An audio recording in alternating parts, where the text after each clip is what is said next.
Me Grimlock not podcaster, me Grimlock king. Welcome to The Pull Bag. Join us as we dig out our latest comics and discuss them with a rotating panel of the GCRN crew. So sit back and enjoy this week's Pull Bag. Me Grimlock say you listening to All Things Transformers. Hello and welcome back to the Autobotly August coverage of IDW Publishing's Transformers comics here inside the Pull Bag and also featured on All Things Transformers. I am one of your hosts, Joe and Mike. Joining me once again is Ryan the TheUnEvenFlow Merkley. Hello, sir. Meow. You're not I always Harley. say yo or something else. I needed to mix it up. Strange cat noises. Okay, then. Today we are continuing on with the Transformers Autocracy Trilogy with the second part of that, which is entitled Monstrosity. I'm going to be less whiny. Written by Chris Metzen and Flint Dille with art by Livio Ramondelli. Yeah, so I... Yeah, you're going into this fresh, so I mean, go ahead. Yeah, I'm going into this fresh, but the other thing was I posted, way back when we actually recorded this, I posted the day that we recorded it on Facebook saying that, you know, started reading Transformers, it's on Facebook, Monstrosity from IDW Publishing, Chris Metzen, Flint Dille, Livio Ramondelli. I have never read this before, so forgive my ignorance. Why is it spelled with a Y? We'll talk about that in a moment. The question has nothing to do with the image, just love that image, and it was the image of Chapter 11 with Megatron and the fusion cannon and all of that. And Flint actually goes on to reply to me several times, and he basically says, think of it as a villain's journey. So basically, Autocracy was the hero's journey, sort of, so Monstrosity is a villain's journey, according to Flint Dille. At least that's what he told me to think of it as. Yeah, I'm going into this fresh, and the first issue confused me as all hell. I had no idea what was going on. And I'll say this now, and I don't know, I assume it's the... And while, you know, I've talked to the guy, I don't want to insult Mr. Captain Continuity John Barber. I'm sorry, the series edits, or the collection edits, or the way the chapters... It's mainly because of my vision. I've got 2200 vision without correction. When I do wear my glasses, I have 2060, but this design for the covers and for all this other stuff that's extra in the trade, the covers specifically, I had to keep looking to make sure I was on the right chapter to see where I was in my notes, because I can barely see the damn chapter numbers and titles at the top of the page. And I've got a 23-inch monitor. So that's pretty bad. Oh, yeah? I have a 23... anyway, so... Shut up! I don't know. I mean, they're large in the... Yeah. I have the print, as usual, Yes. for these. Although I've got the digital of Primacy, so I guess you're going to hear if I'm find out that there's any big differences between the digital and the print, because I only have the original issues for Primacy. Yeah. And just, I don't know, it's easier for me to do this if I've got a trade of some sort near me. Absolutely, yeah. This one's easy to sum up, though. Injured Megatron gets dumped on Junkion Planet, kills things, and leaves. Scorponok takes control of Decepticons, wakes up Trypticon, wrecks up Cybertron. Megatron comes back, offs Trypticon, saves Cybertron. The end. Yep, pretty much. So I finally finished my synopses in about a minute. This is because you made me turn the fan down, so well... I'm trying to end this as quickly as possible. No, just kidding. So, I mean, this one's easier to sum up, and I think it's because I'm used to Megatron's characterization kind of jumping around in the IDW verse, so it bugs me a lot less that, you know, he doesn't necessarily mesh with other depictions of the character. Yeah. And also, I mean, this is just kind of another fun trade. So, I mean, we get our first major glimpses. The Dinobots appeared briefly in Autocracy. I think I mentioned that near the end. Yeah, they and did. we also get our first sort of major look at them in this. Yeah, and like I said a moment ago, why are they spelled with a Y? That made no sense to me whatsoever. And then a couple of other friends on Facebook are like, "Well, is it pre-Earth? Is it this? Is it that?" I said, "Yeah, it's before. It's like right as the war is starting." Yeah, A, it's pre-Earth, and B, it's a reference to other comic appearances. Okay. Now, if you want to ask me why they were the Dinobots with a Y in those other appearances, I don't know. Okay. But yeah, I'm pretty certain that this is just a reference to that. And as I got reading further through this, I think I forget when they eventually reveal what happened to them and to Scar and all this and all that and everything else, and how he was fooling around with dynamic, whatever the hell it is. That's why I thought it was a Y, because he was fooling around with dynamic alt mode adaptation or whatever it is. That's why I thought it was a Y. I'm not going to take a point off of my grade from a comic for a name being spelled differently. It's not. Yeah, it's my job to take points off things for stupid reasons. Don't steal my bit. But I'm saying, it's like, I'm one of those, and you know this, I'm one of those people that I have a reaction to something immediately, and then I'll go back and I'm like, okay, it's not as bad as I thought it was going to be. Wait, you never do that? You always watch the trailer and you're like, well, this is dumb and I hate it. Here we go. Knock it off. Jerk. Anyway. Why the hell is... So, my biggest complaint about the first chapter, why the hell is Bulkhead here? I was so confused. I was so lost when Bulkhead showed up. Why not? Remember, IDW's been merging this stuff for a while. We had Tarantulas in Sins of the Wreckers, Rat Trap on Cybertron. So I mean, they've merged the continuities. Knockout was in Windblade. In Windblade, but he was part of another colony. Yeah. One of my favorite sort of random ones was Rhinox guarding a chamber in Ancient Cybertron. I'm perfectly fine with it if they want to, have all of the characters in them. And I was fine with it too. What I was more so confused about was the fact that Bulkhead is on the Senate or the Council or whatever this is supposed to be. That's what I was more so confused with. I was fine with that's it. Fair. I was fine with it being like the Prime version, the aligned continuity version. I'm glad it was not animated Bulkhead, because that would be even stupider.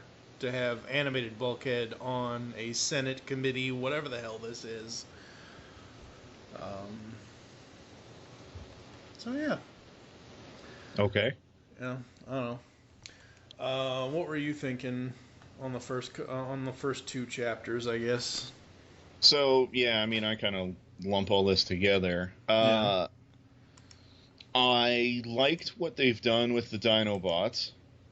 In terms of I like the designs. So again, Livio Ramondelli's on art and absolutely kills it in this book again. I really like his work on these books. Again, I singled it out in Autocracy that I thought it was great too. Second of all, I like the story with the Dinobots that essentially, for whatever reason, we don't know why at this point, they're desperate for Energon and they've taken over a refinery, et cetera, et cetera. Secondly, I like the Megatron stuff. So he's still heavily damaged from the end of Autocracy. Yep. And we have full-on references to Transformers the movie again. But see, I don't mind it because it's a line here or there. It's not, and it's Flint Dille. I mean, the guy was the story consultant. He was, crafted part of the script for the movie. He was the guy that they were using, 30 some odd years ago. I don't mind that because of the simple fact that it's a nice. It's kind of like when you're playing what is it, War for Cybertron, and in the background of one of the stages, Rumble says some line that was from the show or the movie or whatever. You know, I don't mind that at all. I have no problem with that. So I have no problem with, you know, them throwing in lines from the original film. I feel like this was one of those times when you should have waited and let me finish my point. But anyway, I was going to say that I think they work much better in this. I like that it's mostly individual lines. Yes, some of the events mirror the movie, but it's not specific entire scenes as it was in the Autocracy. In Autocracy. So I liked it here. Also, I mean, I think it helps that it's different characters, because it's Scorponok tossing Megatron out, and he decides he's the leader of the Decepticons now. Which, again, is kind of a nice change of pace, because, you know, usually Megatron stubs his toe and Starscream decides he's the new leader. Yep. Oh, Megatron fell. Starscream, I'm fine. I just tripped over something. No. Okay. I mean, I liked that. We got a brief shot of the Junkions early on, and we quickly discover, of course, later on that they're kind of nuts. And they've always been nuts, though. I mean, okay, yeah, in the cartoon but series, they're a little more psychotic here. Yeah. I mean, they immediately attack Megatron, presumably looking to sort of use him for scrap, and he absolutely mauls them. This whole story could be, you know, called Megatron is a Badass. Yeah. And that would have worked well. So, I mean, yeah, I liked... I'm a fan of this entire story. I don't know what it is. It just all read much more better and much more easily for me than Autocracy did. Yeah. And, you know, maybe it's because I think it's easier to fit this into continuity, which apparently is a pet peeve of mine, or, I don't know, maybe I was just more used to it and I'm just able to have more fun with this, so... And let's face it, I mean, we all love a good hero, but, you know, we all deserve a great villain, and Megatron is one of the greatest villains in fictional history. We don't necessarily always get to see him let loose and kick ass either. And that's why I think you like it. I like this. I didn't have a problem with reading this at all. I enjoy. Once I get over like my little nitpicky things, which again I fully admit that, you know, the bulkhead thing and a few of the other things I've already mentioned are very much nitpicks. You know, it's not ruining my enjoyment of this. Like you already said, you like the Dinobot stuff. I liked it. I was confused of having 6 Dinobots, and I'm like, and then they explained it. Okay, Scar was the 6th Dinobot. Grimlock killed it. You know, we'll get to that, but it's one of those things with Megatron. Megatron is in a place where he has been dethroned by some Beast Wars knockoff. I know. Been usurped. So. Yeah, I mean, I know technically Scorponok, you know, came out of G1 and Rebirth and all that, but not really technically. He's always been for. You know, Scorponok's best. I would argue Scorponok's biggest and best claim to fame was the excellent work done by Simon Furman at the end of the U.S. Comics run, where he sacrifices himself fighting Unicron. He finally sort of finds his place, but then, of course, is immediately killed by Unicron, standing up to him. But it was... I really liked that character. Now, this one is none of that. This Scorponok is a slimy... not much of a fight you head on, more of a stab you in the back, at least when it comes to Megatron type guy. So I still enjoy him though in this. I mean, he's the villain to Megatron's sort of villainy in this story. As we go through, when we eventually get to issue 3 here, but Megatron with his him trying to repair himself and whatever else, he grabs a damn cape. And I'm like, please tell me they're not going to do Hobo with a Shotgun. Please tell me they're not.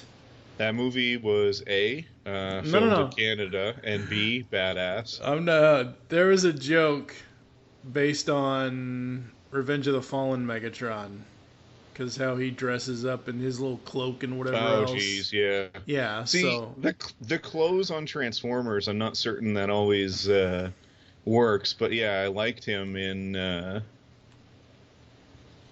I don't know. I mean, the cape on Starscream works. You know, the cape and the crown and all that works because coronation and whatever else. But yeah, in general, clothing on Transformers doesn't really. I mean, Livio makes it work here. So. Yeah, I actually really like this design. And as he goes on the planet Junk, he fixes himself with pieces of the dispatched Junkions, and it gives him sort of like an uneven look, but I really like it. Again, like Livio's art and the designs in this are fantastic, so... Yeah, he almost has, like, because I'm looking at some of the issue 3 panels where he's saying, the ionized acid rain burns through my plating. This, where he's standing there with the cape over him and it almost looks like he's some sort of vampire. I'd argue it makes him look more gladiatorial, which is where he came from. Yeah, that's where he came from. In most of the continuities, so... But yeah. So, I mean, we continue on. We still get... we get at least some of the politics back home. I should mention that Diatlas and his group leave the Autobots, which was mentioned in the IDW stuff. When I say IDW stuff, I mean more than meets the eye. But we see it here. Again, like, whatever. I'm not going to worry about continuity here. So that's fine. Megatron comes across... Pentius, I believe, is the pronunciation. Or Penitus. I believe it is. I don't know. It's a damn Quintesson. Yes, and enslaves it to help him, guide him through the Sea of Rust, and get him off planet because, he's memorized the planet and believes he knows, where ships come and go from. And yeah, they want to get to the Pillar of Rust, which is the closest thing it has to a spaceport. Meanwhile, the Dinobots raid does not go well, to put it mildly. The Decepticons arrive and try to take the refinery. Then B, the Autobots arrive. Well, we should clarify that. Grimlock calls the Autobots. I mean, but the original plan was for them to be out of there with the fuel. Yeah, absolutely. And everything goes wrong as one after the other arrive. They fight briefly. We get our first inkling that something's really wrong with Grimlock as he fights Scorponok and just becomes more and more animalistic. Meanwhile, we're interspersed again with a couple shots of, speaking of animalistic, this time Megatron's beating the crap out of a bunch of Sharkticons. Later on, he will fall in and fight them in the water. And they eventually let him go for whatever reason. Well, it turns out they figured out that A, he's a badass, and B, he's evil. So anyway, back at the refinery, Scorponok detonates the place instead of letting anybody have it. It kills a bunch of Transformers. A lot of people look at Optimus Prime's early run as leader as a complete failure at this point. Scorponok turns out to be a pretty crappy Decepticon leader after this and kills one of his own troops, apparently going to the Galvatron School of Leadership. Man, I'm glad my bosses don't, or else I'd be long dead for being a terrible employee and a smart ass. Anyway. So, I'm just going to jump forward. So, I mean, we get continuations of all these storylines with not a lot of resolution yet. I'll mention, though, that Ratchet, Wheeljack, Perceptor, and Jetfire are on a team examining where it is the Dinobots came from, or rather something happened to them. Right. And it turns out, A, they discover Trypticon, B, they discover sort of like liquid that transformed the Dinobots into, and now we find out what happened to them. They became really sort of, I don't know what to call them here, animalistic, or they're unable to control their alternate modes. They're, animalistic, bestial, maybe. When they turn into dinosaurs, they get really, really angry and start killing. And that's what happened to Scar, the 6th Dinobot that they mentioned. He had messed with their adaption, their alt modes. And, it just... Didn't go well. Really angry. Yeah, didn't go well. What I like about... You said it was Ratchet, Perceptor, Wheeljack, Jetfire, and who else? Or is that I think that's it. I like that team. I think that, that's essentially the science team of the Autobots. I mean, Wheeljack's the mechanic / inventor. Perceptor's the one that, examines things. Ratchet's obviously the medic, and Jetfire is kind of like the air support military part of that group. We eventually get, so I like that. I like all of them on a team. I think that's interesting. And I think them finding raw energon in the center of the planet is cool as hell. Now, I was not it wasn't until like the very last second that I realized that who it was that's down there, because they don't really tell you right away.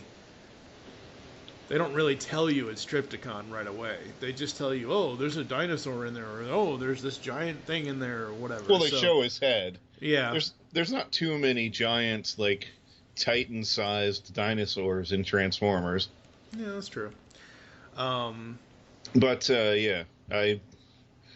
I liked all this. Again, I like this trade. So, yeah. Next up, the Megatron arrives to the Pillar of Rust, and consequently, at the same point, a ship arrives. And it's the Terracons who are there, who earlier left the Decepticons because they wanted to make sure Megatron is dead. So they immediately attack Megatron, who promptly takes them to Ass Kick City.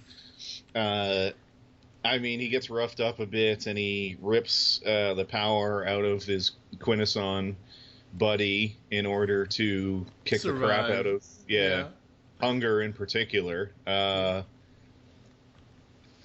I enjoyed it. There's something, again, like, it always bugged me that Megatron has not had an awful lot of thorough ass-kicking moments in Transformers history, despite the fact, his arm is a giant cannon that's supposed to be able to, wipe out cities. And in this book, he goes to town on everybody. Yeah. In fact, he promptly leaves the planet after beating the Terracons into submission, and we get another, callback to a movie scene when he meets Scorponok again, who he also takes promptly to Ass Kick City. There's a lot of that. Yeah. And this is after, I should note, Scorponok has decided to wake up Trypticon, which I'm not real clear what his bright idea here was. I knew he wants to sow chaos and that kind of thing, but Trypticon's strong enough to wipe out your army too, so... Yeah. Not the best of plans. And Trypticon here, the way that Metzen and Dille write him, he's not G1. He is G1. He looks like G1 Trypticon, but he doesn't seem like he is as dumb as G1 Trypticon was. No, and this is something we'll get into in his next Primacy aside, his next major appearance when we finally get into Barber's series with what the hell was the last one? Not Punishment. Punishment, Redemption, and Salvation. Yeah, with Salvation. He literally is the G1 Trypticon, but he's G1 Trypticon from his tech specs. So yeah, he's not the mindless thing he was in the animated series for some reason. He's actually a callback to his old tech specs, complete with the fact he doesn't really want to fight that much. He just kind of gets used, and he's not happy about it. Yeah. And this origin is actually kind of similar to that. I mean, he gets waken up all cranky.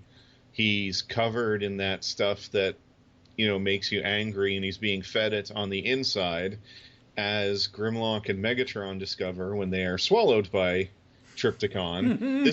This is after Trypticon punts Prime so far. I think he went through the uprights on a field goal. So there's no Deflategate about that, folks. that's like 2 years ago. I mean, your Patriots cheat. Get over it. So does every other team. The Patriots just got caught. So that just means they're bad at it then. Anyway. So Megatron and Grimlock reluctantly have to join forces. Grimlock begins to figure out how to control his anger in alt mode, and they're able to stop Trypticon. Mm-hmm. But at the end of the book, Megatron takes control of Trypticon for himself. Yep. And that's kind of where we leave off. And I've skipped over some stuff, but honestly, this is worth a read, especially if you're a Generation 1 Transformer fan. And if you're interested in just sort of a fun story where maybe don't think too hard about some of it, it's just enjoyable in a way that other Transformers fiction, when it does the have fun but don't think too hard about it, is not enjoyable. This one does it well, I feel like. I enjoy watching Megatron wreck shit. Don't we all? I mean, yeah. The only time I kind of got bored with this, and I'm not saying that this happened all the time, but honestly, it's whenever Dialis is around. And all the political bullshit on the problem Cybertron is a lot of the issue there is a lot of Diatlus's arguments, and I mean, I wish he had appeared more / lived longer in More Than Meets the Eye, because I would have liked to have actually heard his point of view. But to be blunt, Diatlus's stuff is he's kind of a straw man. Yeah.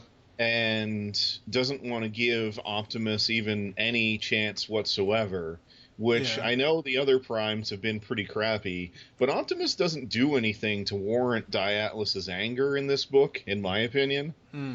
So he just comes off as a whiny jerk, and he gives Optimus shit essentially for no reason.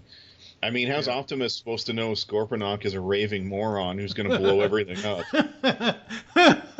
He's not. I feel like that's not on Optimus Prime. No, not at all. What I love about this, outside of the Megatron stuff, and I've said it before, but I love the characterization of the Dinobots. How by issue 7 is the issue where they eventually say, oh, maybe this Optimus can help us.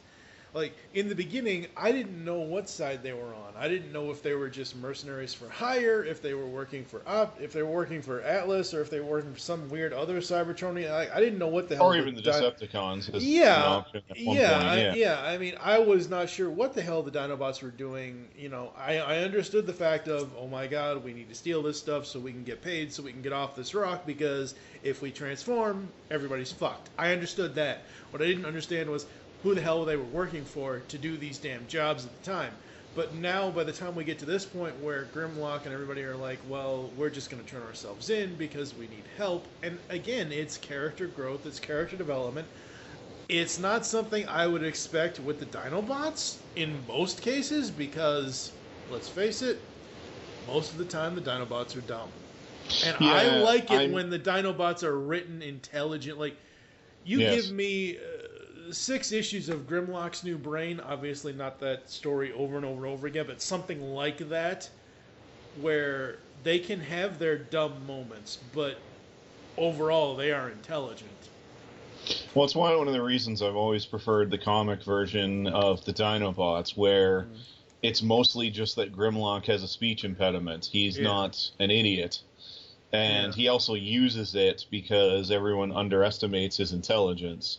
Mm-hmm. And the other thing I'll note too, probably another reason I like this is, in terms of IDW, the Dinobots were used pretty heavily initially, up until the miniseries Maximum Dinobots, which essentially closed off the majority of Simon Furman's run in IDW.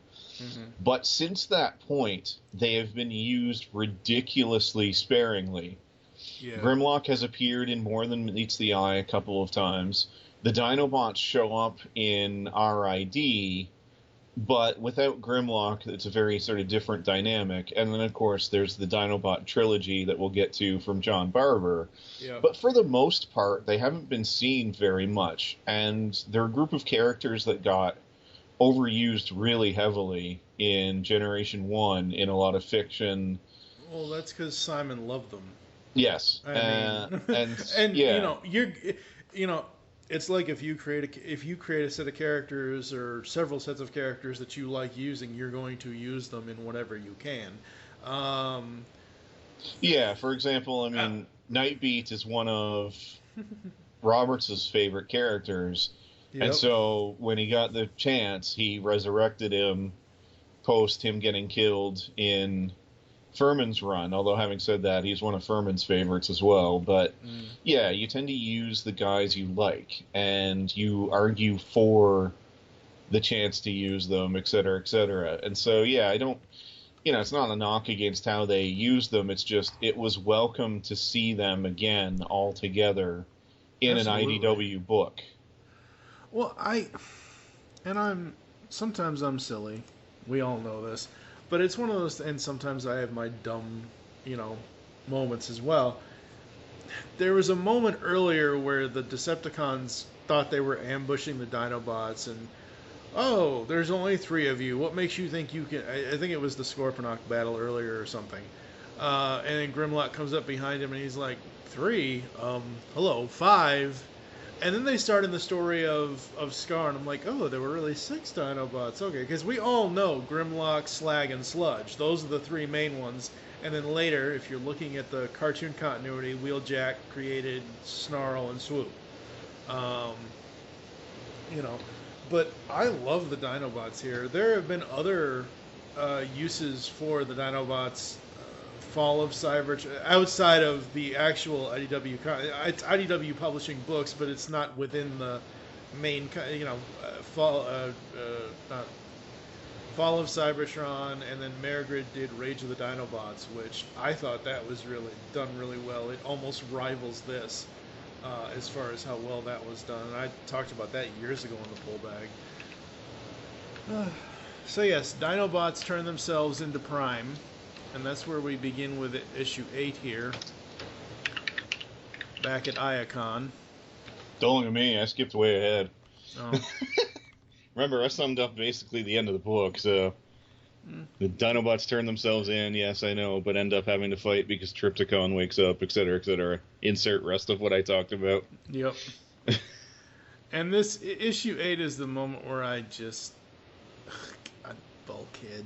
I just don't understand why. I get, okay, they want to align everybody, they want to have everybody show up, but as cool as Transformers Prime Bulkhead is, I just don't think he's a council member. So we end up figuring out that, oh no, that was the last trade. I was going to talk about the weapons, but that was the last thing. Yeah. Prime and Grimlock together are really cool in this. I like them finally coming to terms and coming to some sort of agreement. Seeing Shockwave, Soundwave, and Blitzwing together, that's an interesting combination. Yeah, especially since, Soundwave and Shockwave don't get along very well in IDW books, but these are different versions of them, and yep. Grimlock roughs them up when he loses control. Yeah. What do you think of the Dinobots designs in this? I mentioned before, I really like them. I liked the more angry, sort of animalistic ones to depict the fact that, yeah, they have no control over it, and that's pretty much all they are. Yeah. Really sort of angry and smashing everything. Yeah. I think my favorite part of some of this stuff is, because he's always been one of my favorite Decepticon characters, whenever I see Astro Train flying around. I just love Astro Train. I think Chris and Flint did an amazing job with this story. The ending, like I said last time with the Autocracy ending, it pretty much leaves you with, okay, that's the end. We don't necessarily need another part to this story. They told the hero story in Autocracy. They tell the villain story here. What else is left? What else is left to tell? And particularly since it's even now, they both have a Titan. I mean, Megatron has Tripsy and Metroplex for Optimus, who they note in this too. In fact, Prime visits him at one point that Metroplex is just not available. He's still low on power and got roughed up in the fight that we saw at the end of Autocracy. Yeah. So, without having read Primacy yet, I would assume that Metroplex gets healed up, to eventually have a Metroplex Trypticon fight. I could be wrong. I probably am, but that's... you know what, dude? This is almost like a Cena-Rusev match.